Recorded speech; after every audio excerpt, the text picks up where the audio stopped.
ভাই চলে যাচ্ছে, গ্যাস নিবি বুঝি? হ্যাঁ ভাইদা, 500 গ্রাম গ্যাস ভরে যাবে। শোন, তোকে একটা কথা বলি। কি কথা? তোর প্রত্যেকদিন 500 গ্রাম করে গ্যাস ভরলে আর তো লস। কি করবো গজাদা? চায়ের দোকান চালাচ্ছিস, এরকম ভাবে 500 গ্রাম করে গ্যাস ভরলে তোর কি হবে? ফুল ট্যাঙ্কি গ্যাস ভরে নে। সে তো ভাইদা অনেক টাকা ব্যাপার।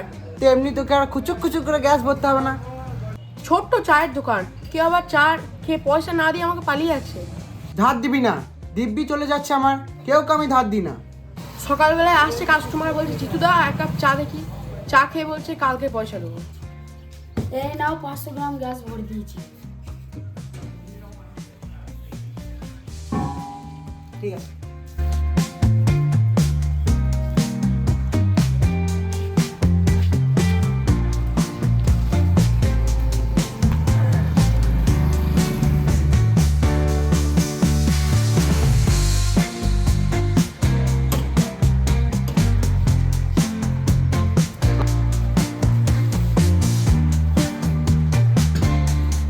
কি হলো? কিছুক্ষণ আগেই তো গ্যাস ভরে নিয়ে গেলে। সেটাই তো বলছি। তার মানে 500 গ্রাম গ্যাসে আমার 150 কাপ চা হয়, এখন 120 কাপ চা হলো। 30 কাপ চা, এই লসটা আমাকে কে দেবে? তাহলে তোর গ্যাস লিক হয়েছে। না না, আমার গ্যাস তো লিক হবার নয়, আমি তো ভরিনি, পটলাই তো ভরেছে। না না, আমার কাছে তো লিক হয়নি। 30 কাপ চা আমার লস হলো, এই লস কে দেবে আমার? শোন, তোর দোকানে যারা 120 কাপ যারা চা খেয়েছে তাদেরকে ডেকে ডেকে বল গ্যাসের গন্ধ পেয়েছে কিনা। এটি কি আর সম্ভব? কেউ চা খেয়ে বাসে চেপে পালিয়ে গেছে। তাদের ফোন নম্বর নিতে পারিস না? ফোন করে তো জিজ্ঞাসা করা যায়। চা খেতে এসে তাদের কাছে আমি ফোন নাম্বার চাইবো? আশ্চর্য ব্যাপার তো।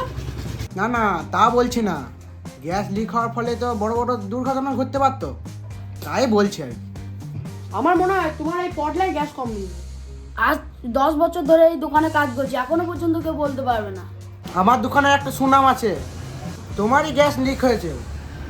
না না, তা হতেই পারে না।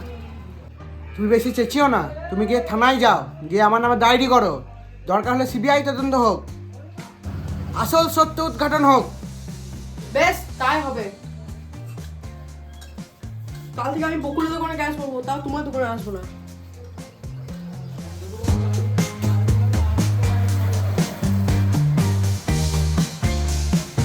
শোনো তো, আমি 100 গ্রাম গ্যাস কমই দিয়েছি।